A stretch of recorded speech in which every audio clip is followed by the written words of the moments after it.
Di atas peti sejadah diletakkan, hendak dipakai untuk sembahyang. Assalamualaikum Ibu ucapkan untuk siswa-siswaku yang tersayang. Halo, kembali lagi di kelas Bahasa Indonesia bersama dengan Ibu Rizky Septiani. Nah, apa kabar kalian di sana?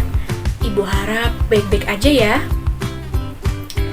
Pokok pembahasan kita kali ini sangat menarik loh.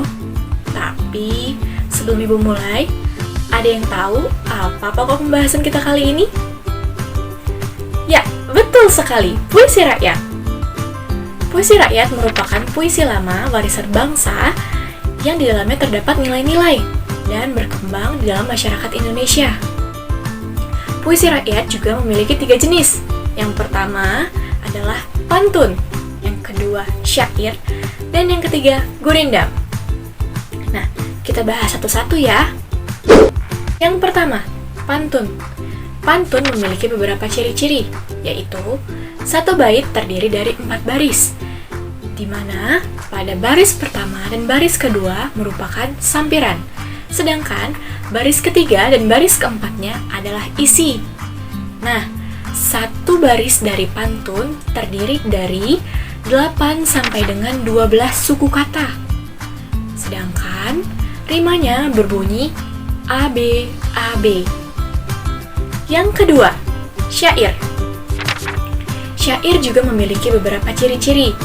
Yang pertama, satu bait terdiri dari 4 baris, di mana pada baris pertama sampai dengan baris keempatnya merupakan isi. Nah, satu baris dari syair ini terdiri dari 8 sampai dengan 12 suku kata. Rimanya berbunyi AA, AA. Yang ketiga, gurindam. Nah, gurindam ini agak berbeda dengan syair dan pantun. Jika syair dan pantun terdiri dari 4 baris, berbeda dengan gurindam. Gurindam, satu baitnya hanya terdiri dari 2 baris, di mana pada baris pertama dan baris keduanya semua merupakan isi, sedangkan rimanya berbunyi AA.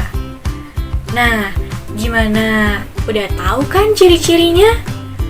Ibu juga yakin kalian pasti sudah bisa membedakan mana itu pantun, mana syair, dan mana gurindam.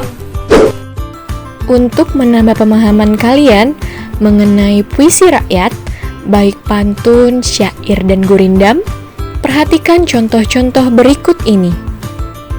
Contoh pantun: pergi melaut mencari ikan, di tengah laut terasa pegal. Janganlah engkau sepelekan pendidikan, jika hidupmu tak ingin gagal. Pisang kepok dibawa berlayar, masak sebiji di atas peti. Hutang uang bisa dibayar, hutang budi dibawa mati.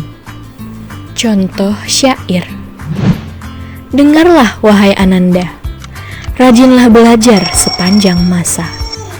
Ilmu tiada pernah habis dieja, sebagai bekal sepanjang usia. Dengan ilmu engkau terjaga, dari suramnya waktu dan masa. Cemerlang akan senantiasa, menyinari dirimu di masa dewasa. Contoh gurindam: barang siapa tidak berilmu, bagaikan kursi tidak bertumpu. Ketika engkau sedang belajar, haruslah dengan tekun dan sabar. Nah, dari semua materi yang sudah Ibu paparkan, apakah ada yang ingin bertanya? Silahkan.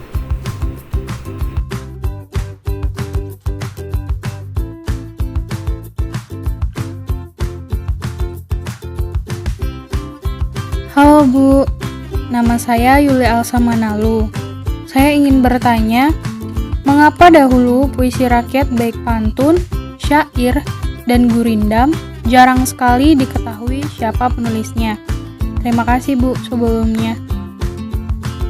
Nah, Ibu akan menjawab pertanyaannya ya. Mengapa pantun, syair, dan gurindam jarang sekali diketahui siapa penulisnya. Karena pantun, syair, dan gurindam merupakan jenis puisi lama. Nah, di mana pada zaman dahulu pantun, syair, dan gurindam ini berkembang secara lisan atau dari mulut ke mulut. Misalnya, dari si penutur A. Si A menyampaikan sebuah pantun, syair, ataupun gurindam kepada B. Nah, B menyampaikan lagi kepada C. Jadi, perkembangan pantun, syair, dan gurindam ini melalui mulut ke mulut. Nah, begitu secara terus-menerus. Jadi, itulah kenapa tidak diketahui siapa penutur aslinya atau tidak ada penulisnya. Nah, berbeda dengan zaman sekarang yang sudah serba modern, pantun, syair, dan gurindam juga bisa kok diketahui siapa penulisnya. Karena perkembangannya tidak hanya melalui lisan, tapi juga melalui media-media yang lain. Bisa saja melalui media sosial ataupun yang lainnya. Permisi Bu, saya Lami. Saya ingin bertanya Bu, jika puisi rakyat itu adalah puisi lama, maka apakah baik pantun, syair, dan gurindam tetap digunakan sampai dengan saat ini? Lalu, bagaimana cara kita melestarikannya? Terima kasih Bu. Nah, pertanyaan yang bagus. Walaupun pantun, syair, dan gurindam merupakan jenis puisi lama, tapi ketiga jenis puisi lama ini eksistensinya tidak pernah surut. Mengapa demikian? Karena pada zaman serba modern seperti sekarang ini, pantun, syair, maupun gurindam tetap dipakai. Contohnya, pada adat istiadat Betawi. Nah, di Betawi ada yang namanya palang pintu, di mana ketika saat akan dilangsungkan sebuah pernikahan, ada juru bicara yang saling saut bersaut pantun. Tapi nggak hanya di Betawi loh, di Sumatera, tepatnya Sumatera Selatan juga ada prosesi yang namanya kandang adat. Seperti halnya di Betawi tadi, di Sumatera Selatan juga juru bicara perempuan dan juru bicara laki-laki akan bersaut-sautan pantun. Nah, dengan adanya adat dan istiadat yang terus melestarikan sastra lama ini, disinilah eksistensi dari puisi lama ini tidak pernah surut. Nah, kalau gitu, kita juga pasti bisa melestarikan puisi rakyat dengan cara kita masing-masing. Contohnya, saat serba modern seperti sekarang ini, media seperti Instagram, Twitter, maupun yang lainnya udah pasti naik daun. Nah, contohnya kita bisa memposting puisi rakyat tadi di media-media tersebut agar puisi rakyat ini tetap bisa dilestarikan sampai anak cucu kita nanti. Jadi nggak hanya stop di kita ya. Gimana? Pasti sekarang siswa-siswa ibu yang pintar sudah pada mengerti kan apa itu puisi rakyat, apa saja jenis-jenisnya, dan masing-masing ciri dari pantun, syair, dan gurindam.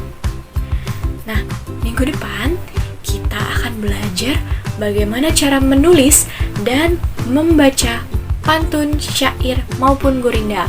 Jadi, persiapkan diri kalian ya, banyak-banyak membaca dan menonton video-video referensi pantun, syair, dan gurindam. Nah, sayang sekali gak kerasa pertemuan kita sudah harus berakhir sampai di sini. Pergi ke pasar membeli labu, labunya diikat agar tak lupa. Cukup sekian materi dari ibu. Selamat belajar dan sampai jumpa. Assalamualaikum warahmatullahi wabarakatuh.